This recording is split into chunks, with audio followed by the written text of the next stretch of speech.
please help me welcome the fabulous Bud Brigham.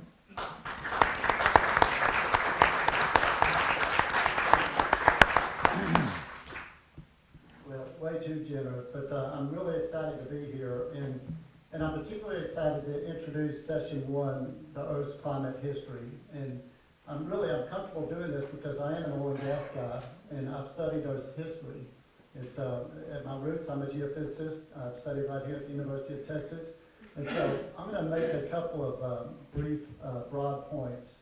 First, I'm going to briefly discuss the history of the Earth because that's what geologists and geophysicists study. Second, I'm going to comment on modeling because that's what geologists and geophysicists do once we get into the real world. So first, I have 6 facts about the Earth's history. You've heard some already, and you'll hear some more, but that'll be amplified.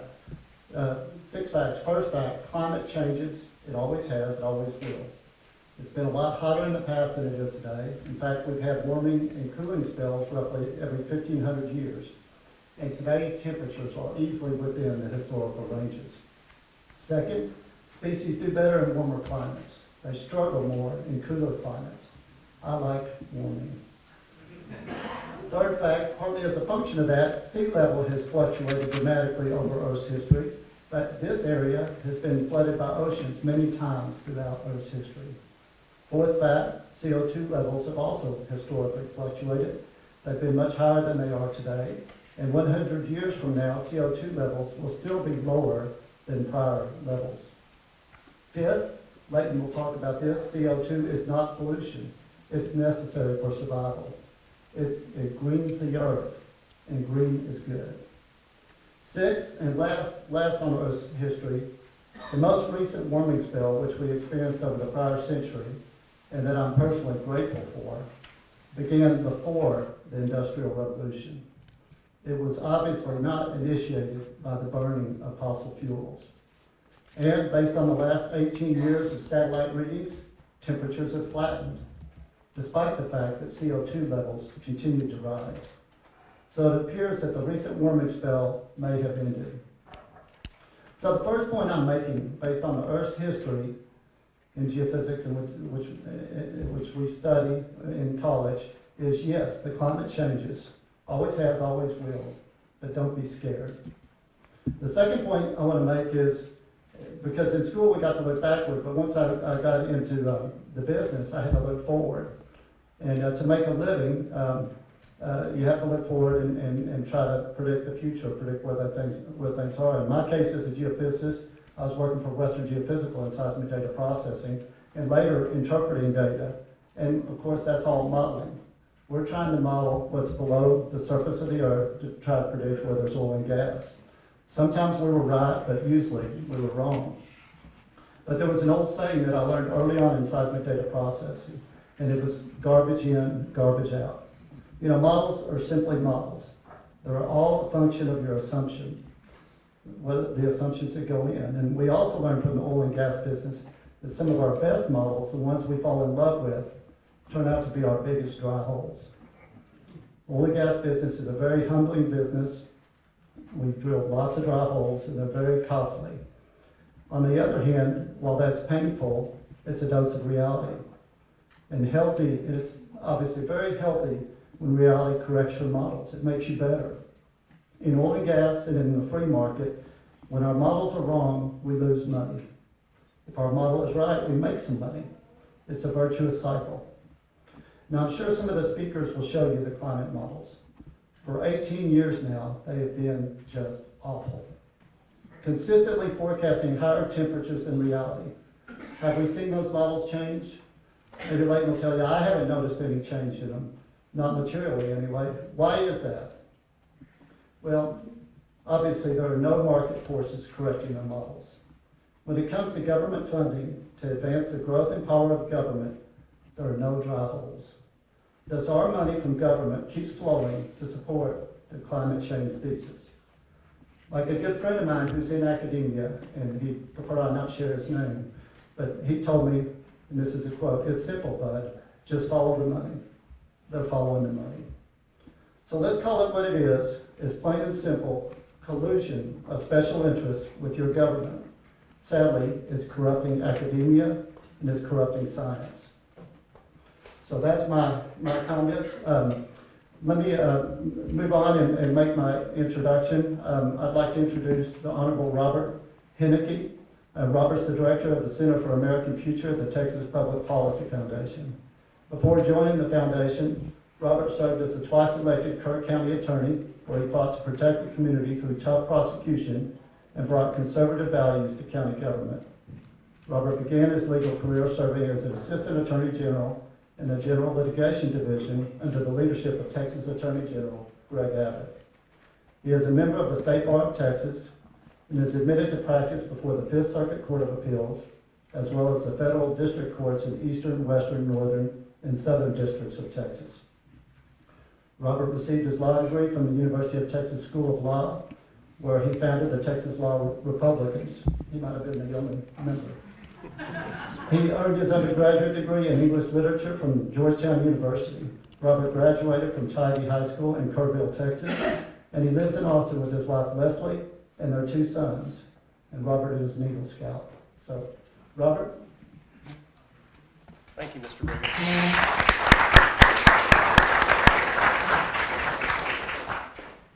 Good afternoon and welcome. My name is Rob Henneke. I'm the director of the American Future here at the Foundation. I would like to welcome you as well here to the headquarters for Liberty, and to those that are watching online as well, welcome.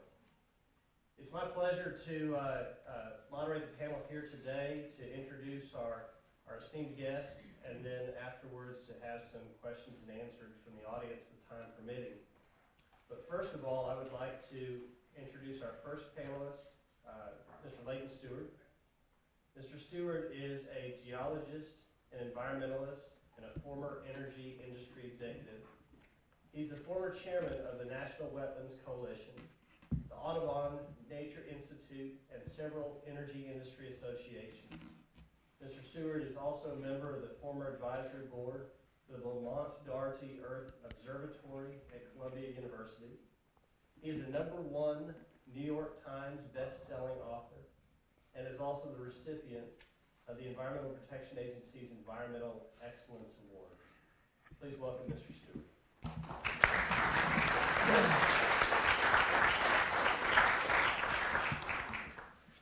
Thank you, sir. I tell you what, after hearing about the EPA, and yes, I did get an Environmental Excellence Award. In fact, I have a pin they gave me on that. I don't know where to wear the damn thing or throw it in the wastebasket these days. Anyway, I may be the only guy in my industry that ever got one of these things unsolicited for environmental work. Da-da-da-da. But, my All-American, I've seen it. I'm not from the University of Texas. I played against the University of Texas. It is a good movie, folks. Go see it. It is very inspiring. It's really good. And Mr. Murray, excuse me, I'd say we can help a lot with what you're up to and trying to fight right there. And I can sum it up when we get through the environmental part of it, which some of these other folks will do, with one little sentence. If Mother Nature's plants could vote, they would vote for coal, because you give them more of what we all learned in 3rd grade that they eat, CO2. You do. Anyway, so stick around and hear everything that's going on. Bud did a great summary on this. I'm a skipper with a 1,500-year cycle because of the lack of the normal amount of time here. Let's just move on and look at some more details on what Earth's history has been relative to temperature and CO2, and maybe a few rules we ought to be studying to try to understand it. Winston Churchill said it right: the farther backward you look, the farther forward you're like to see. He was obviously talking about history at the time and not necessarily climate change. But I'm a geologist by training. We geologists were trained to look back at the Earth's history and how things were in the past so we could understand why the heck it's like it is today, and maybe what it's going to be like tomorrow. So let's move on and use some of that fellow's advice. Oh, okay, excuse me, it jumped. There's more than one climate driver. It's not just carbon dioxide. There are 22 of them up there. The sun's heat, obviously, that's where we get 99% of our heat is from the sun. The magnetism, how it protects the earth from cosmic rays and things like that.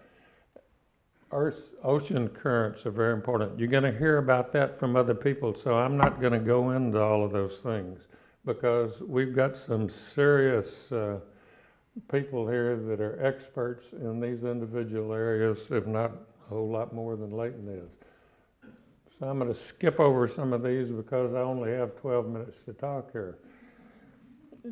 Okay. The source of these catastrophic forecasts are not coming from looking at Earth's history. They're coming from these unvalidated climate models. And why are they unvalidated? They're unvalidated because when you look at real observations called empirical evidence, you find out that they don't have any empirical evidence to build those models from. In fact, the reason we don't have any debates these days with the quote other side, many of which you guys invited to come here today and none of them showed up, I don't think. They won't show up. They don't have any empirical evidence to back up their hypothesis or their theory that CO2 is this big, bad, Earth catastrophic future warming scenario. So Dr. Easterbrook, who follows me, is going to cover a whole bunch of this stuff, and I'm not going to spend any more time on that. Let's move on. This is one summary of what has been projected by climate models. 1988, when Hansen went in front of the United States Senate and showed, in this high-tech age, we're going back to the old yardstick. You can see here what was projected in 1988. And right here you can see what really happened. And there's a big and growing difference here on what is going on in the models and how well they've projected. Let's go a step farther. If this is back in 88, this is today. If you take their most advanced models after the government has funded billions of dollars for people to run more and more sophisticated models, you bring those models back to here, project what the information was available here, where do they come out? Up there. They haven't gotten any better in all that time, in over a quarter of a century. So when you look at these catastrophic forecasts coming from models, don't get too excited. This just shows the amount of radiation that's escaping to space. The red lines projected downward that showed, that are sloped downward to the right, are showing the amount of heat that they would expect to be trapped in the upper atmosphere at about 35,000 feet. All of them show that CO2 buildup should be trapping more heat. This is what the satellites and the balloon measurements are finding out, though it is exactly opposite of what those models projected. I'm going to skip that one for time. Boy, I'm telling you, this thing is sensitive. Okay, let's go on to the paleoclimate reconstructions, because I want to show you what has happened between Earth's temperature and CO2 over time. And these following several pages contain reconstructions that go all the way back for 500 million years. How do we know what is going on there? We have all these climate indicators. We have everything from thermometers, which would be the gold standard, all the way down through ice cores, tree rings, ocean cores, glacial footprints, vegetation, pollen, coral types, rock sediment types, stable isotopes, which are probably one of the most important things there when you really go way back in time. But we can pretty well construct whether the Earth's old temperature was really a little bit warm, real warm, or whatever, by cross-correlating the information we get out of as many of those things as we can use. Extreme weather events, let me just mention them in passing, because what you read in the paper, watch on TV every day, it was the warmest day, it was the coldest day, it was the worst flood, it was the worst drought in Podunk Hollow, or wherever the little town was, da-da-da-da-da. That's what we hear all the time. Also, man-made global warming is causing more stronger storms, it's causing more wildfires, et cetera, et cetera. If you go to the official record on these things, it is not, that's just not true. They're made up. They show up in some paper and then people pick them up and run with them and they try to scare you to death with them all the time. Okay, here we go. The next 6 charts are the ones you need to look at. This is today, modern. Over here on this side, this is where we are. 1979, when the satellites came in and could start measuring all this. In blue, we have Earth's temperature. In green, we have this ever-rising carbon dioxide level. Look what has happened for the last 18 years now. It's flattened out. It's called the pause, or they think up a new term for it all the time. Yet, CO2 level continues to rise. There is no tie between the carbon dioxide level going up rapidly and Earth's climate being still for 18 years. None of their models projected that that would happen. Okay, let's go back 130 years, 1880 to where we are now. We had cooling for about 35 years, then warming for 30 years, cooling for 30 years, warming for 20 plus years, and now we're really in this pause with some people say it's some cooling on that thing. CO2 levels were just barely rising back here when Earth was warming from 1910 to the 1940s. When you get all the way up there to 1975 to, let's say, 1997 or somewhere in there, you had a little over 20 years of warming. And CO2 levels were going up, and that's when everybody got excited about this. But you can see, looking back, before the CO2 level really started going up real steeply, that they clearly weren't tied together. Why did, it was mentioned earlier tonight, why did the glaciers start melting a half of a century before the Industrial Revolution? Earth's been warming for 300 years, not 150 years since the Industrial Revolution. So I just ask a simple question. Why did it warm for the first 150 years when CO2 wasn't rising? And I get total silence. They don't know. They don't have any idea. This is an important chart. This is the last 2,000 years. 2,000 years on the left. In blue, we have Earth's temperature. The gaudy red dashed line up there is the CO2, even CO2 that the IPCC, Intergovernmental Panel on Climate Change, says stayed stable through that period. And all the way on the right, you can see the Industrial Revolution kick in when we started making the CO2 level go up. But there's your 300 years of warming that went up, and only halfway through it did the CO2 level change. Prior to that, you had 500 to 600 years of cooling with no change in CO2 going into the Little Ice Age. You have back here, these were the Dark Ages. You had 500 years of warming there and no change in CO2 level. So that 2,000-year look back falsifies the theory. If you look at 10,000 years back, the interglacial period we're in right now, the black line on there would be the 20th century average temperature.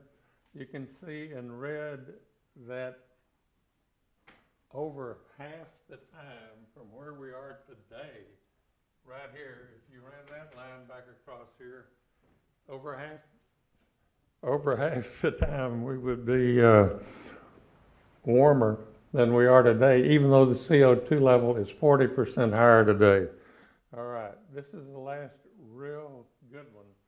This is 20,000 years ago. In red, we're in the Ice Age here. Then clear inflection point. We start out of the Ice Age. Here's CO2 level rolling along.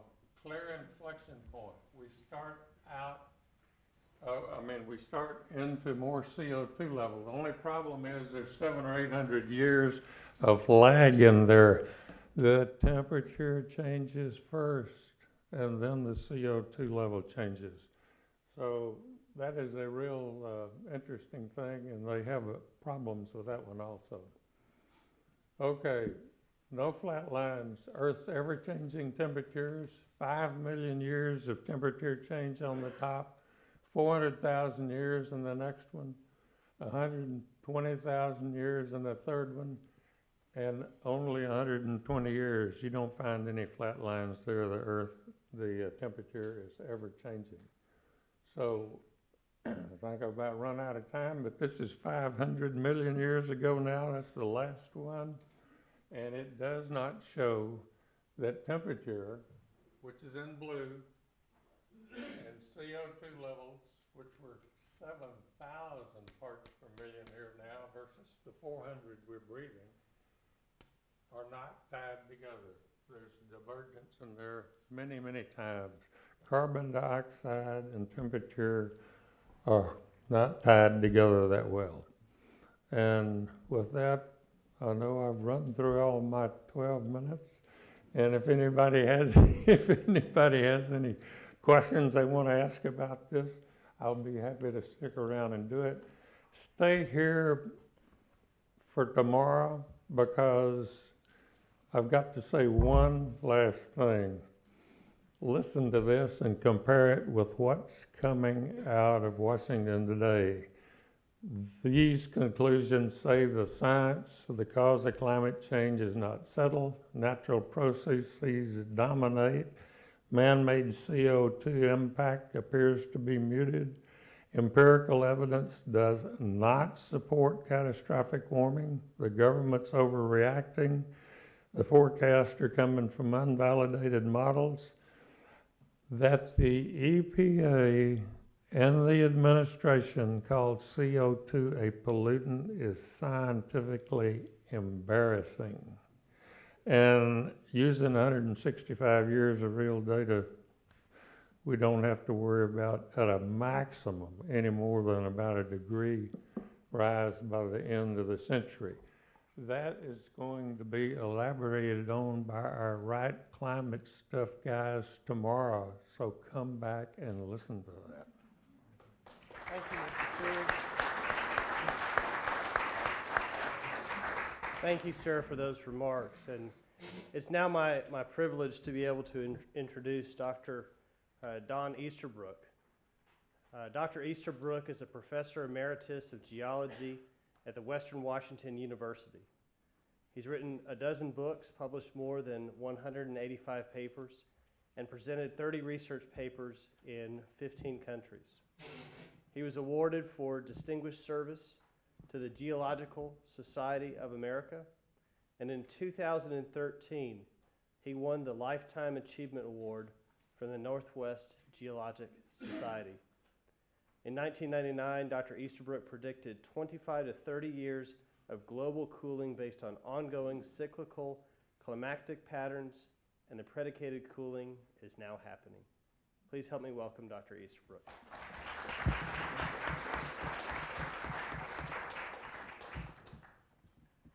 Thank you. The past is the key to the future. If we want to know how climate behaves, we need to look at what has happened in the geologic past. And the key to the whole thing is to look for those kinds of patterns that persist throughout geologic time on a regular recurring basis and project those into the future to see if we can tell what's going to happen, what we're in for. And I need the clicker. Thank you.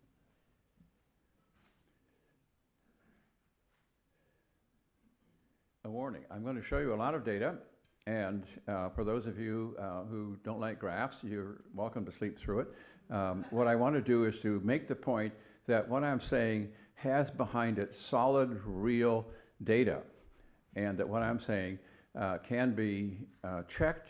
You can check it yourself, and mainly the point is here to show you the basis for how we can go ahead and project into the future what the climate is likely to be like.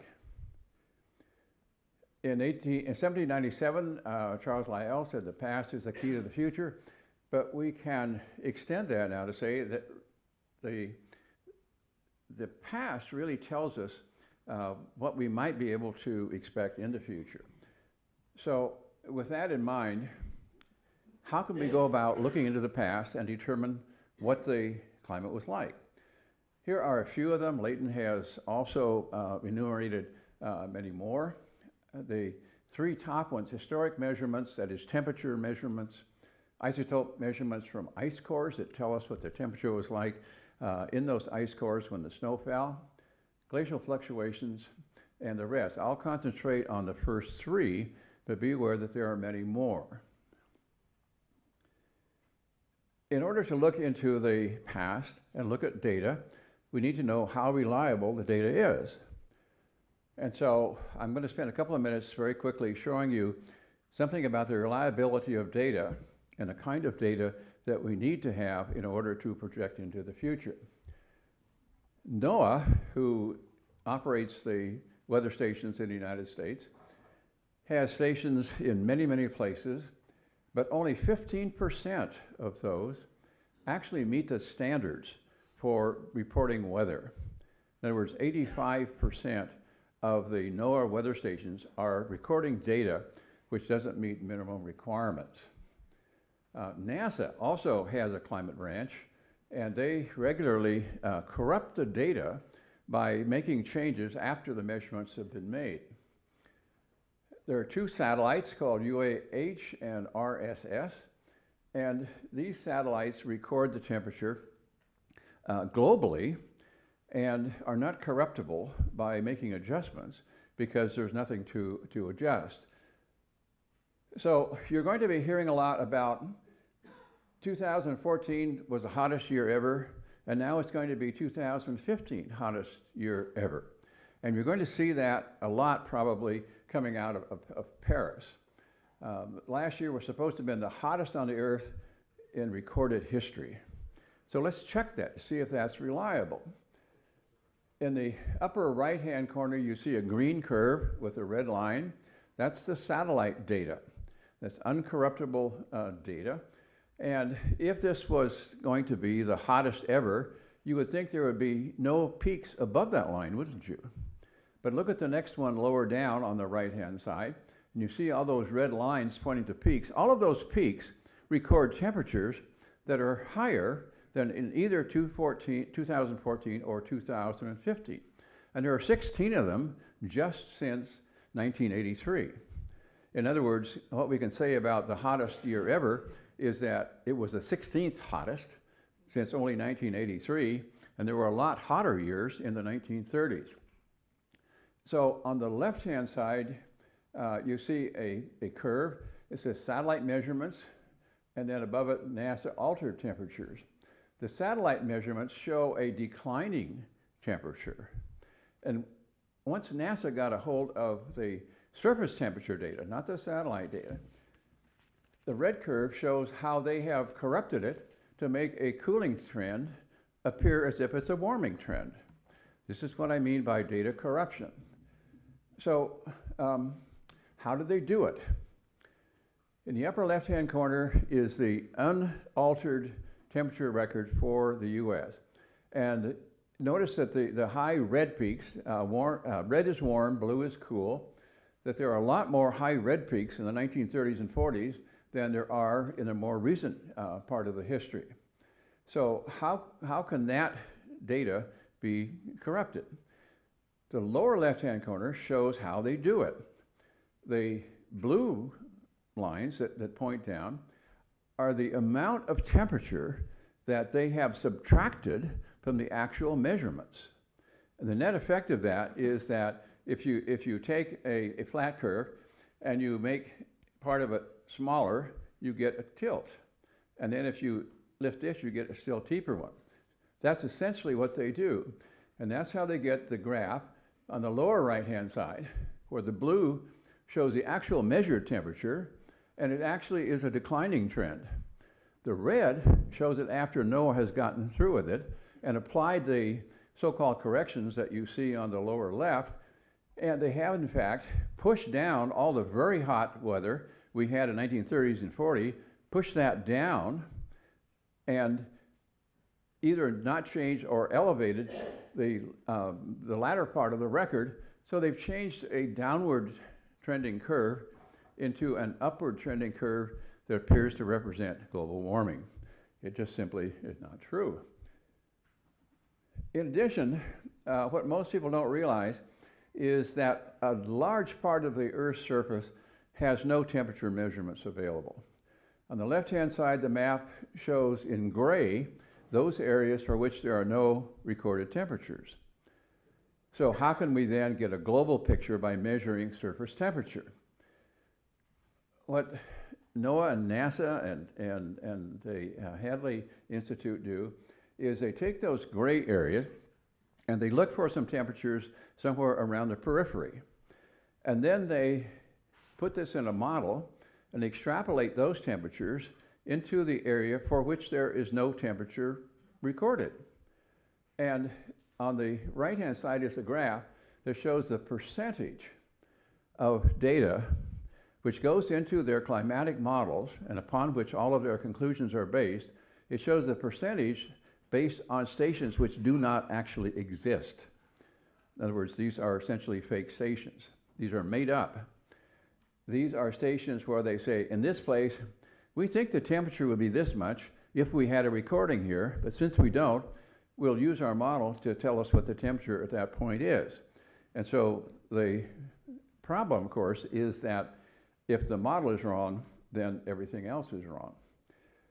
So what temperatures can you believe? What are we going to use for our reconstruction? In the top is a temperature record which is based on actual measurements.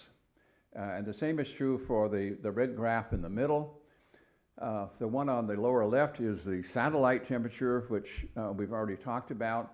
And on the lower right is a record of those numbers of days for which the temperature recorded was more than a certain amount. It can be 80, 90, or 100 degrees.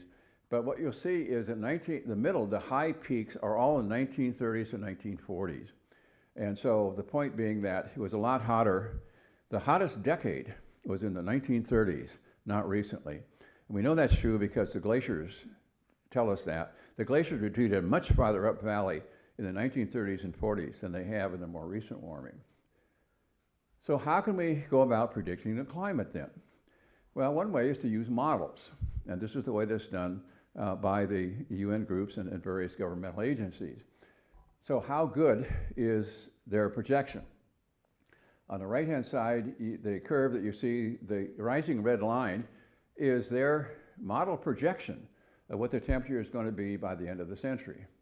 And the lower two lines, the labeled real world, consist of actually measured temperatures. So you compare how well their models did with what actually happened for the places where they overlap. As you can see, the model temperatures are way above the actual temperatures that recorded during that period of record. So on the right-hand side is a graph that shows the model temperatures. These are all a whole 90 computer models. And this is the fantasy land that you're going to hear about coming from Paris. This is the area where they're going to maintain. We're all going to turn to toast because their models predict it. And look at the difference between the actual modeled temperatures and the actual recorded temperatures that you see, which is the lower line, the lower blue line. And the blue arrow is the difference between the actual recorded temperature and that which was predicted by the models. So, how then do we get to where we are now? Obama Science Advisor John Holdren said, global warming now means more frequent cold snaps. In other words, what you need to understand is the hotter it gets, the colder it's going to be. Once you understand that, you'll be okay. And here's a cover of Newsweek magazine that claims that blizzards, floods, hurricanes are increasing as a result of global warming. And it's actually not true at all. If anything, all of those are actually going down. So what data can we use to look at historical records? What we need to do is to throw out or not use the corrupted data. And the only data that I think is reliable is really the satellite data and the unadjusted temperatures and the maximum temperatures we looked at just a moment ago. As a result, if you look at the satellite temperatures, there are two satellites that record global temperature, and they confirm one another. And so here's a temperature record from one of the satellites. Shows there's been no global warming for 18 years and 9 months. And what you will hear coming out of Paris is the hottest year ever recorded, and we're all going to be toast by the end of the century. And some of the models are predicting a temperature increase of 10 degrees by the end of this century, which is up in fantasy land on the model curves that I showed you. This has been called the pause, and the pause is supposed to be, we had a period of warming since CO2 went up, and that now it's paused for a while, but it'll come back. Well, the pause is nothing new. There have been warming and cooling periods going on for a long time. There have been two warming periods in this century, from 1915 to about 1950, that was just as strong, or actually a bit stronger, than the one we had from 1978 to about roughly 2000. And in between, when CO2 was rising most rapidly, we had 30 years of global cooling. So at any rate, let me move on rapidly here. A couple things that you may not know. In the last 5,000 years, we've had much warmer temperatures than we have now. That's the red area. In the lower graph is the temperature graph for the last 10,000 years. And for almost all of the last 10,000 years, temperatures in Greenland were 2 to 5 degrees warmer than they are now. For the period of global warming from 1978 to 2000, the increase in CO2 was 0.004%. So if you double that, what do you get? If you double nothing, you still get nothing, don't you? How can you blame anything on 4/1000% increase in a trace gas, which makes up only 39 1,000ths of the atmosphere to start with? So let me move along quickly to talk a bit about how we can go about predicting the future based on real data. And one of the ways is to project what's called the Pacific Decadal Oscillation and a similar phenomenon in the Atlantic. This is essentially ocean temperature. And you'll see that the blue is cold, and from about roughly 1945 to 1977, the ocean off the Pacific was cooler. And guess what? We had global cooling. And then we had a period of global warming from about 1980 to 2000 roughly. Ocean was warmer, and we had global warming. And since then, we've been cooling. So using this, in 2000, I published a prediction that we were in for global cooling rather than global warming. And everybody thought I was crazy because we had just experienced 1998 El Nino, which was a record year for warmth. And it was based on projecting the recurring pattern of ocean temperatures and global temperatures that we had experienced. So my projection looked like this. The red curve is what the UN predicted we were going to get, and the blue is my prediction. My prediction was that we had several possible severities of cooling. And If that cooling was modest, we might get something like the cooling we had in the 1960s and 70s. If it was still colder, then we might get the cold period we had in 1880 to 1915. If it was even cooler yet, we might get something like we had at about 1800, when we had the Dalton cool period, which was caused the demise of Napoleon, among other things. Or it could, if it were really bad, it could be like the Maunder from 1650 to 1700, which was a disaster for Europe. So how well has my prediction held up? You can see from the curve on the right, actually temperatures have been cooling in the last decade. And the Antarctic ice cap is actually growing. It's not melting. The Arctic ice is approaching a higher level now than it's had in the last 10 years. And there's no cooling at all in the Antarctic. So let me skip through these. So here are the conclusions then we can draw from extrapolation of this real data. And essentially what it means is that we can expect global cooling to continue for another 2 to 3 decades. And this prediction is based on projection, again, of those climate cycles that go back 500 years with a repeating interval of about a 60-year cycle. Every 30 years it flips from cool to warm, 40 times in the last 500 years. And recently the sun has been misbehaving rather badly, and astronomers and astrophysicists in Russia are predicting that by 2030 we will be entering a new little ice age. Whoops, didn't want to do that. So in conclusion then, let me admonish you, don't throw away your parkas just yet. Thank you.